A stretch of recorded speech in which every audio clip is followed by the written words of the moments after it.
పశ్చిమ గోదావరి జిల్లాలోని ఒక చిన్న గ్రామం చాటపర్రు నుండి మొదలైన ఒక సాధారణ కుర్రాడి ప్రయాణం దేశ అత్యున్నత పౌర పురస్కారం పద్మశ్రీని అందుకునే స్థాయికి ఎదిగితే ఆ జీవితమే ఒక గొప్ప పాఠమవుతుంది, యువతకు మార్గదర్శనమవుతుంది, భవిష్యత్తుకు దారి చూపుతుంది.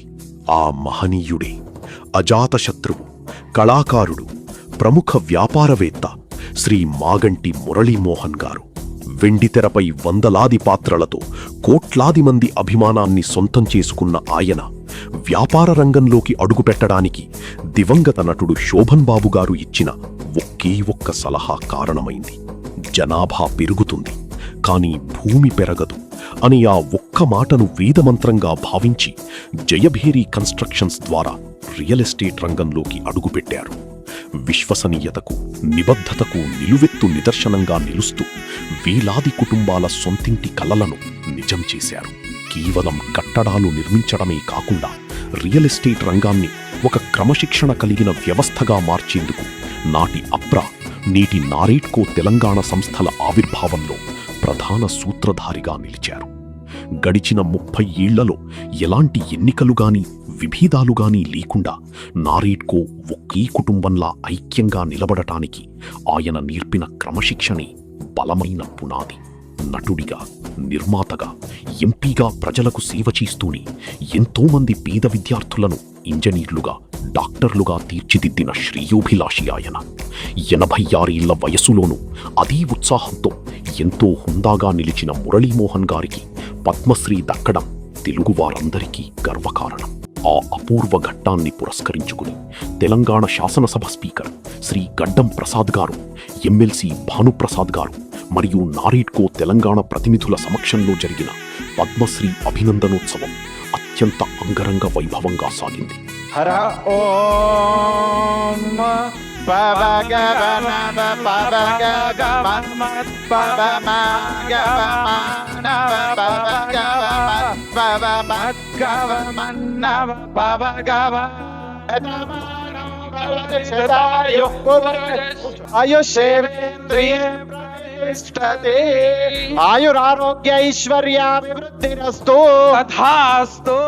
ముఖ్యంగా ఈ కార్యక్రమం ఒక గొప్ప వ్యక్తిత్వాన్ని సంతరించుకొని వేదిక కావడము మరింత సంతోషంగా ఉంది. ఆ వ్యక్తి ఎవరో కాదు, కళాకారుడిగా కోట్లాది మంది అభిమానాన్ని సంపాదించుకున్న, రాజకీయ నాయకుడిగా సామాన్య ప్రజల విశ్వాసాన్ని చూరగొన్న, వ్యాపారవేత్తగా తనదైన ముద్ర వేసిన అసామాన్యుడు మురళీమోహన్ గారు. ఆయన జీవితం విజయానికి నిలువెత్తు నిదర్శనం. మురళీమోహన్ గారి జీవితం ఒక రంగానికి పరిమితమై ప్రయాణం కాదు. సినిమా నుంచి రాజకీయాల వరకు, వ్యాపారం నుంచి ప్రజాసేవ వరకు ప్రతి అడుగులోనూ కష్టం, క్రమశిక్షణ, నిబద్ధత కనిపిస్తాయి. అందుకే ఆయన జీవితము ఒక వ్యక్తి విజయగాథ మాత్రమే కాదు, ఎదగాలనుకునే ప్రతి వ్యక్తికి ఒక పాఠం. ఆయన ఒక నటుడిగా, ఆయన ఒక నిర్మాతగా, ఆయన ఒక వ్యాపారవేత్తగా, ఆయన ఒక ప్రజాప్రతినిధి, అన్నిటికంటే ముఖ్యంగా ఆయన ఒక మంచి మనిషి. 1940 జూన్ 24వ తేదీన పశ్చిమ గోదావరి జిల్లాలో చాటపర్రు అనే చిన్న గ్రామంలో మురళీమోహన్ గారు జన్మించారు. ఆయన తండ్రి ఒక ఫ్రీడమ్ ఫైటర్. 2014 నుంచి 2019 వరకు రాజమండ్రి పార్లమెంటు సభ్యునిగా పనిచేశారు.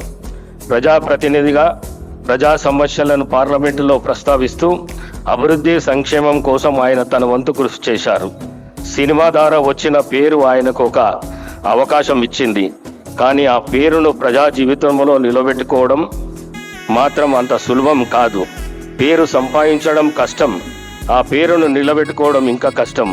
మురళీమోహన్ గారు విషయంలోనూ తనదైన ముద్ర వేశారు. మురళీమోహన్ గారి జీవిత ప్రయాణం మరో గొప్ప గుర్తింపు. పద్మశ్రీ పురస్కారం భారత ప్రభుత్వం ఆయన సినీ రంగానికి చేసిన సేవలను గుర్తించి పద్మశ్రీతో సత్కరించి, ఇది మురళీమోహన్ గారికి వ్యక్తిగత గౌరవం మాత్రమే కాదు, తెలుగు కళాకారుడిగా ప్రతిభకు దేశం ఇచ్చిన గొప్ప గౌరవం. మన నేల నుంచి ఎదిగిన ఒక వ్యక్తి దేశ అత్యున్నత స్థాయి గౌరవాల్లో ఒకటి అందుకోవడము ప్రతి తెలుగువాడు గర్వించవలసిన విషయం. ఆయన జీవితం గురించి ఒక్క మాటలో చెప్పాలంటే పడితే లేవాలి, లేస్తే ముందుకు నడవాలి, ముందుకు నడిస్తే గమ్యాన్ని చేరాలి. మరి ఈ సందర్భంగా మురళీమోహన్ గారికి నా హృదయపూర్వక అభినందనలు. పద్మశ్రీ అవార్డు అయిన తర్వాత చాలామంది ప్రేమగా ఫోన్ చేయటమే కాకుండా ఈ కార్యక్రమాన్ని ఈ రోజున ఇక్కడ ఏర్పాటు చేయటం చాలా ఆనందంగా ఉంది. చాలా సభల్లో పాల్గొనే అవకాశం వచ్చింది. చాలామంది ఇచ్చిన సత్కారాల్ని అందుకునే అవకాశం కూడా వచ్చింది. అవన్నీ ఒక ఎత్తు అయితే, ఇవాళ జరిగిన ఈ కార్యక్రమం నాకు మహా ఇష్టమైన కార్యక్రమం. ఎందుకంటే ఏ వ్యక్తికైనా ఆ కుటుంబంలో ఉన్న సభ్యులందరూ కలిసి మరి తమ అభినందనలు, ఆశీస్సులు అందజేస్తూ చేసిన ఏర్పాటు చూస్తే మన ఇంటి పెద్దల్లాగా మీరందరూ కూడా చేసినందుకు పేరు పేరున అందరికీ నా హృదయపూర్వకంగా కృతజ్ఞతలు తెలియజేస్తున్నాను. మీకు అందరికి కూడా తెలుసు, ఒకప్పుడు ఇక్కడ రియల్ ఎస్టేట్ వ్యాపారం అంటే చాలా భయంకరంగా ఉండేది. ఏ విధమైన సిస్టమ్స్ లేకుండా ఎవరిష్టం వచ్చినట్టుగా వాళ్ళు చేయటం, ల్యాండ్ అమ్మిన ల్యాండ్నే మరొకటి వచ్చి మళ్ళీ అమ్మటం, ఇట్లాంటివన్నీ కూడా జరుగుతూ ఉండేవి. అలాంటి సందర్భంలో నాకు మా సినిమా హీరో శోభన్ బాబు గారు ఒక రోజున సలహా ఇచ్చారు. మురళీమోహన్ గారు, మీరు సినిమాల్లో సంపాదిస్తున్న సంపాదనని ఎక్కడ ఇన్వెస్ట్ చేస్తున్నారు అని అడిగారు ఆయన. సార్, నాకు చిన్నప్పటి నుంచి కూడా బిజినెస్ అంటే ఇంట్రెస్ట్ సార్. అందుకే నాకు చదువు పెద్దగా వంటబట్టలేదు. కానీ బిజినెస్ చేద్దామంటే డబ్బులు లేవు, ఉద్యోగం చేద్దామంటే డిగ్రీ లేని సమయంలో గుత్తా మాణిక్యాలరావు గారని ఆయన నన్ను పిలిచి, మా కంపెనీ విజయవాడలో బ్రాంచ్ ఓపెన్ చేస్తున్నావు, దాన్ని నువ్వు అందులో జాయిన్ అవుతావా అని అడిగారు. సార్, నా దగ్గర డబ్బులు లేవు, నేను జాయిన్ కాలేను అంటే, మీరు డబ్బులేం పెట్టుబడి పెట్టలేదు, వర్కింగ్ పార్ట్నర్గా ఉండండి, నెలకు 100 రూపాయలు జీతం ఇస్తాం, లాభాల్లో 15% వాటా ఇస్తాం అని చెప్పి ఆయన నాకు ఆఫర్ ఇచ్చారు. దాంతో విజయవాడలో వ్యాపారాన్ని ప్రారంభించాం. చిన్నగా ప్రారంభించిన ఆ వ్యాపారం అంచెలంచెలుగా పెరుగుతూ వచ్చి అదే కంపెనీలో 50% షేర్ హోల్డర్గా అయ్యే అవకాశం నాకు దక్కింది.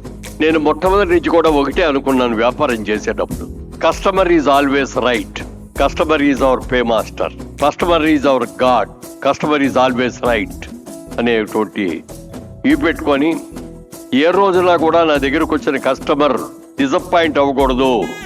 వచ్చిన కస్టమర్ మన మీద నమ్మకంతో వచ్చినందుకు వారికి నమ్మకానికి కూడా మించి మనం అద్భుతంగా చేసినప్పుడే మనకి మంచి జరుగుతుంది అనే ఆలోచనతోటి వ్యాపారం మొదలుపెట్టాం. సక్సెస్ఫుల్గా జరిగింది.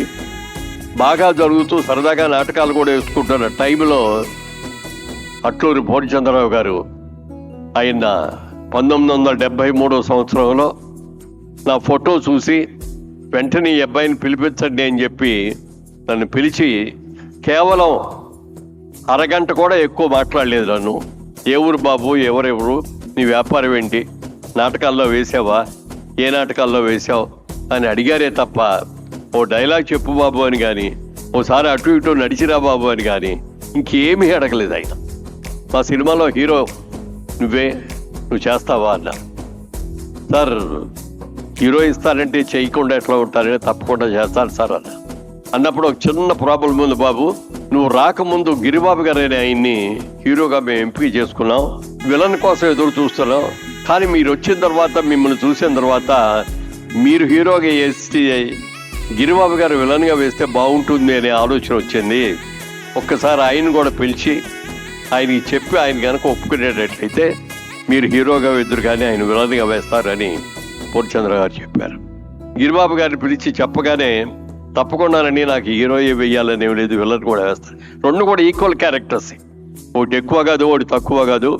మరి ఆ క్యారెక్టర్ ఆయన వేయటం మూలంగా 1973లో ఒక సినిమా నటుడుగా అవటానికి మాగంటి రాజారామ్మోహన్ రావు అనే రాజారామ్మోహన్ రాయ్ అని మా పేరెంట్స్ పెట్టిన పేరుని షార్ట్ కట్ చేసి రాజ్బాబుగా పాపులర్ అవ్వటం. అలాంటి రాజ్బాబుని నన్ను మురళీమోహన్గా మార్చింది అట్టూరు పూర్ణచంద్రరావు గారు. అప్పటికే ఒక రాజ్బాబు సినిమా ఇండస్ట్రీలో ఉండటం మూలంగా, మేము నటించిన మొదటి చిత్రంలో ఆయన కూడా ఉండటం మూలంగా ఇద్దరు రాజ్బాబులు అంటే కన్ఫ్యూజన్ వస్తుందండి, అందుకని వేరే పేరు పెడదామని ఆయన చెప్పడం, దానికి అంగీకరించి ఆయన పెట్టిన పేరే మురళీమోహన్ అనే పేరుని వారే పెట్టారు. ఆ సినిమా మంచి పేరే వచ్చింది. తర్వాత కొన్ని సినిమాల్లో నటిస్తున్నప్పుడు దాసరి నారాయణరావు గారితో పరిచయం జరగడం, ఆయన నా ఇంట్రెస్ట్ని నా సిన్సియారిటీని నన్ను గుర్తించి, మురళి మా సినిమాలన్నింటిలో నువ్వు హీరోగా ఉంటావు, నిన్ను పైకి తీసుకొచ్చే బాధ్యత నాది అని చెప్పి మాట ఇచ్చి ఆయన నన్ను పైకి తీసుకొచ్చాడు. చాలా సినిమాల్లో ఆయన దాదాపుగా 40 సినిమాల్లో ఆయన డైరెక్షన్లో నేను నటించే అవకాశం నాకు కలిగింది. అలా ఉన్న టైంలోనే జైబేరి సంస్థ పెట్టి మేము సినిమాలు కూడా తీయటం మొదలు పెట్టాం. మొదటి సినిమా వారాల అబ్బాయి. అప్పటికి అది నాకు 100వ సినిమా మంచి హిట్ అయ్యింది. జైబేరి సంస్థ బాగా ఎస్టాబ్లిష్ అయ్యింది. తర్వాత శోభన్ బాబు గారిని హీరోగా పెట్టి నేను, చంద్రమోహన్ గారు ముగ్గురు కలిసి 3 హీరోలుగా ముగ్గురు మిత్రులు అనే సినిమాలో నటించేటప్పుడు శోభన్ బాబు గారు అడిగారు, మీ సంపాదన నేను ఎక్కడ ఇన్వెస్ట్ చేస్తున్నారని మురళీమోహన్ గారు అని అడిగారు. ఆయన సార్ నాకు బిల్ సంపాదించిన డబ్బులన్నీ అయిపోయింది, మళ్ళీ ప్రొడక్షన్లోకి చేయటం. నాకు వెన్నుదన్నుగా నా తమ్ముడు దుగ్గిరాల కిషోర్ ఇక్కడే కూర్చున్నారు. ఆ శివరాయ్ ఎప్పుడు రారు ఇట్లాంటి సభలకి. శ్రీరాముడికి అంత మంచి పేరు వచ్చింది అంటే ఎందుకు అంటే ఆయనకి లక్ష్మణుడు లాంటి తమ్ముడు ఉన్నాడు కాబట్టి అంత మంచి పేరు వచ్చింది అన్నారు. రాముల వారి కంటే కూడా మరి లక్ష్మణుడు ఎంతో కష్టపడ్డాడు, ఎంతో పేరు తెచ్చుకున్నాడు. నా విషయంలో కూడా నా తమ్ముడు నాకు లక్ష్మణుడు లాంటి వాడే. మరి ఏదైనా మంచి పేరు వస్తే నాకు, ఏదైనా చెడ్డ పేరు వస్తే ఆయన తీసుకునేవాడు. అలా సినిమా ప్రొడక్షన్ అద్భుతంగా చేస్తూ మరి ఈ రోజున ఈ స్టేజ్కి రియల్ ఎస్టేట్లో కానీ దీంట్లో కానీ ఎదగటానికి కారణం.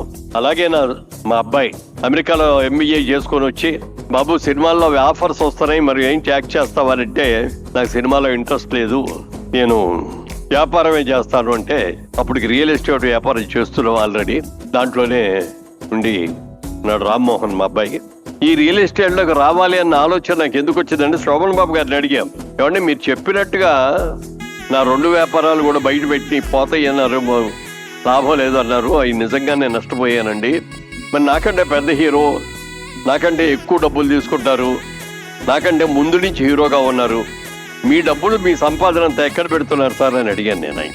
అప్పుడు ఆయన ఒక మాట చెప్పారంటే, అందరికీ తెలిసిన మాట అయినా ఆ టైంలో నాకు ఎలా అనిపించిందంటే ఆయన చెప్పిన మాట, మహాభారత యుద్ధం జరుగుతున్నప్పుడు కురుక్షేత్రంలో అర్జునుడికి నేను యుద్ధం చేయలేను, నా కుటుంబ సభ్యుల్ని, నా పెద్దల్ని, నా స్నేహితుల్ని, సన్నిహితుల్ని అందరూ కూడా నేను చంపేస్తున్నాను అని చెప్పి అస్త్ర సన్యాసం చేస్తే అప్పుడు కృష్ణ భగవానుడు భగవద్గీత బోధించారు. ఆయన ఆ భగవంతుడు కృష్ణ భగవంతుడు చెప్పినట్టుగా ఆయన అర్జునుడిని విన్నాడు కాబట్టే మహాభారత సంగ్రామంలో విజయాన్ని సాధించగలిగారు.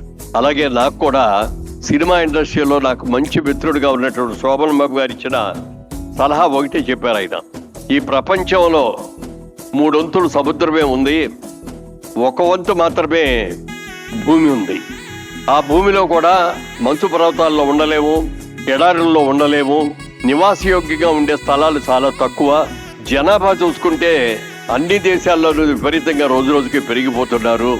రాబోయే రోజుల్లో ల్యాండ్కి డిమాండ్ విపరీతంగా వస్తుంది, ఎందుకంటే ల్యాండ్ని మనం క్రియేట్ చేయలేం. ఒకటి క్రియేట్ అయిన ల్యాండ్ ఏదో ఉందో ఆ ల్యాండే తప్ప అంతకంటే ల్యాండ్ కూడా క్రియేట్ చేయలేం. అందుకని మంచి డిమాండ్ రాబోయే రోజుల్లో వస్తుందనే ఆలోచనతో నా ప్రతి రూపాయి దాని మీద ఇన్వెస్ట్ చేస్తానని ఆయన చెప్పిన మాట నా జీవిత గమనాన్ని మార్చింది. చాలా మంచి మాట చెప్పారని అనిపించింది. ఆ రోజున కృష్ణ భగవానుడు అర్జునుడికి ఎలా చెప్పాడో నాకు శోభన్ బాబు గారు అలా చెప్పారని అనిపించి హైదరాబాద్ వచ్చిన తర్వాత రియల్ ఎస్టేట్ వ్యాపారం చేద్దామని అనుకున్నప్పుడు మిత్రులు చాలామంది రకరకాలుగా చెప్పారు, మీరు తొందరపడి దిక్కండి, ఇక్కడ వ్యాపారం సంగతి మీకు తెలీదు, ఇక్కడ అందరూ రౌడీలు గూడాలు కూడా చాలామంది ఉన్నారు, వాళ్ళందరితో కూడా మీరు తట్టుకోలేరు, మీకు బ్యాడ్ నేమ్ వస్తుంది, వద్దు అని అంటే, సార్ మీరందరూ ఒకవైపు చూస్తున్నారు కాయిన్కి, నేను కాయిన్కి 2వ వైపు చూస్తున్నానండి.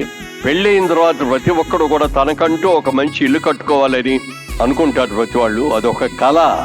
ఆ కళని నిజం చేసే వ్యాపారం రియల్ ఎస్టేట్ వ్యాపారం అని నేను నమ్మాను. నీతిగా చేస్తాను, నిజాయితీగా చేస్తాను. నన్ను నమ్మి నా దగ్గరకు వచ్చిన ఏ కస్టమర్ కూడా డిసప్పాయింట్ అవ్వకుండా చేయటం చేస్తాను అని చెప్పి ఆ రోజున మాట తీసుకోవటం, దాని ప్రకారంగా వ్యాపారం చేయటం జరిగింది. అయితే ఇక్కడున్న వ్యాపారంలో అందరూ కూడా రియల్ ఎస్టేట్ ఎవరికి వాళ్ళు ఎవరెక్కడ చేస్తున్నారో కూడా తెలియదు, ఎవరు ఏం చేస్తున్నారో కూడా తెలియదు. అలాంటి టైంలో ఒక ఆలోచన వచ్చేది, ఎందుకు మనందరం కలిసి రియల్ ఎస్టేట్ వాళ్ళందరూ కలిపి ఒక అసోసియేషన్ ఎందుకు పెట్టుకోకూడదు, మనందరం కూడా ఏదైనా వచ్చినా మనందరం సంప్రదించుకొని ఒకళ్ళొకరు సంప్రదించుకొని ఇందులో మన కష్ట సుఖాలు పంచుకోవడానికి బాగుంటుంది కదా అనే ఆలోచన వచ్చి అప్పుడు నార్నే రంగారావు గారు సీనియర్ ఆయన రియల్ ఎస్టేట్లో ఉన్న ఆయన వచ్చి మీరు ప్రెసిడెంట్గా ఉండండి సార్ అని అడిగితే, మీరు సెక్రటరీగా ఉంటారంటే నేను ఉంటానని చెప్పడం, మా మిత్రులందరూ కూడా మీరిద్దరు కన్ఫర్మ్గా చేయండి సార్ అని చెప్పి వాళ్ళు చేసిన తర్వాత చాలా బాగా చేసాం. అప్పుడు మేము 5 సంవత్సరాలు అయింది ఈ రియల్ ఎస్టేట్ ఆ రోజుల్లో అప్రడ్ అయినా ఇప్పుడు నారేట్కు అయినా. ఇది ఇన్నేళ్లలో ఒక్కసారి కూడా ప్రతి 2 సంవత్సరాలకి ఒకసారి ఎలక్షన్ జరగాలి. కానీ వాడు ఎంత గర్వంగా వద్దంటే ఈ నారేట్కో తెలంగాణలో ఇప్పటి వరకు ఒక్కసారి కూడా ఎలక్షన్ అనేది లేకుండా ఉన్న ఏకైక అసోసియేషన్ ఉందంటే ఇది మన నారేట్కో తెలంగాణ. ఇంత అద్భుతమైనటువంటి క్రమశిక్షణ తోటి ఆ రోజు నుంచి ఈ రోజు కూడా ఈ అసోసియేషన్ నడిపిన పాస్ట్ ప్రెసిడెంట్స్ అందరూ కూడా వచ్చారు. దాదాపు 9 మంది అయినట్టున్నారు కదా ఇప్పటికీ. అందరూ కూడా బాగా చేయబట్టి అందరూ కూడా సమానం. నాకున్న ఇప్పుడున్న ఈ మధ్యకాలంలో నాకు మిత్రులైన గొప్ప మిత్రులు ఆయన. అలాంటి వ్యక్తిని అడగగానే ఆయనకి వాడు వేరే కార్యక్రమాలు ఉంటే కూడా లేదు మీ కార్యక్రమానికి వస్తాను డెఫినెట్గా అని చెప్పి వాటిని పోస్ట్ పోన్ చేసుకొని కూడా వచ్చినందుకు వారికి కూడా హృదయపూర్వకంగా నా కృతజ్ఞతలు తెలియజేస్తున్నాను. లక్ష్యాలు ఉన్నతమైతే విజయాలు అవీవరిస్తాయని నిరూపించిన శ్రీ మురళీమోహన్ గారికి సగర్వంగా హృదయపూర్వక అక్షరాభినందనలు తెలుపుతోంది నారేట్కో తెలంగాణ, అలాగే తేజస్వి మీడియా. జయహో పద్మశ్రీ మురళీమోహన్. సదా సాగాలి మీ ప్రయాణం.